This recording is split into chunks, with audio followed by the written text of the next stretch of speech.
this population that's in need. So I would work in the women's dorm because I work and I go to school. So it is one of the few shifts that's offered in the evening. So that's the only time that I could work was evening. So I really appreciated that they had that option for people who want to volunteer but are too busy to do it in the daytime. So women's check-in consists of checking all the women in, giving them toiletries, towels, bath stuff, shampoo, conditioner. I mean, like bed sheets, blankets, anything that they need for the night. Now, this was very, I'm sorry, excuse me. This was very, like my first day, I was like kind of overwhelmed a little bit. But as time went on, I knew what to do. I got used to the residents. I started learning their names, which made them very comfortable with me. If I call them by their name, it's just, more personable. And I got to talk to a lot of the ladies and hear their stories. And this experience was very eye-opening for me because homelessness has no discrimination. Anybody can be homeless. And there are people my age there. And it was just very surreal to be in this environment because I've never been in this type of environment before. So I got to hear their stories, and some of them really opened up to me or felt very comfortable talking about their problems with me, which is something that I really liked because that just goes to show me that I can make people feel comfortable enough to let me know what's going on with them. And what else consisted of the women's dorm check-in is also passing out the beds and stuff or distributing the beds. Now, this is a problem that the Kearney Center does go through with their residents because a lot of them do not like to stay the full night, and if they don't stay the full night, they can't get a bunk on the bed. They have to sleep on the cots, which is very unfortunate because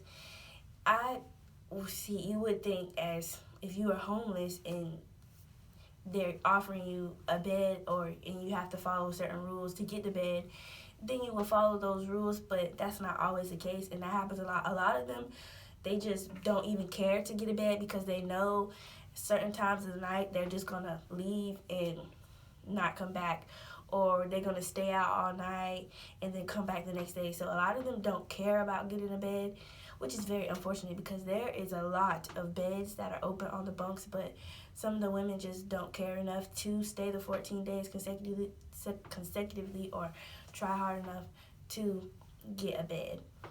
And also, not only was this experience very humbling, it made me appreciate what I have going on more because, sometimes lives get hard for me and I feel defeated, and sometimes I feel like giving up, and it just made me think like I have so much to be grateful for because somebody always has it worse. Like no matter what I'm going through, there's always somebody that has it worse, and I'm so blessed, and I just have to keep pushing and get to where I have to go because it's so heartbreaking to see these people in these situations, and I'm sure they never saw themselves in those predicaments, or they never thought that they would end up at a homeless shelter. And it can literally happen to anyone, and homelessness is a huge problem in the United States that needs to be taken care of, needs to be addressed. The homeless population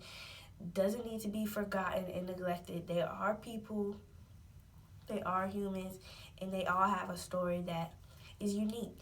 So that was my experience. I do plan on continuing volunteering there. Although I told them I didn't accept the job, I do plan on volunteering there because, for one, I love the staff. Like, I had built a great rapport with the staff, and for two, I really enjoyed helping the people there, and I just feel like that's something that I need to continue to do to keep exposing myself to different groups of people, so when I do graduate and get my MSW, that I'll be well rounded and well equipped to different cultures and backgrounds and populations. So I do appreciate you for making this required to do 30 hours. I didn't know if I was going to be able to complete it or not because I'm very busy, but I found the time.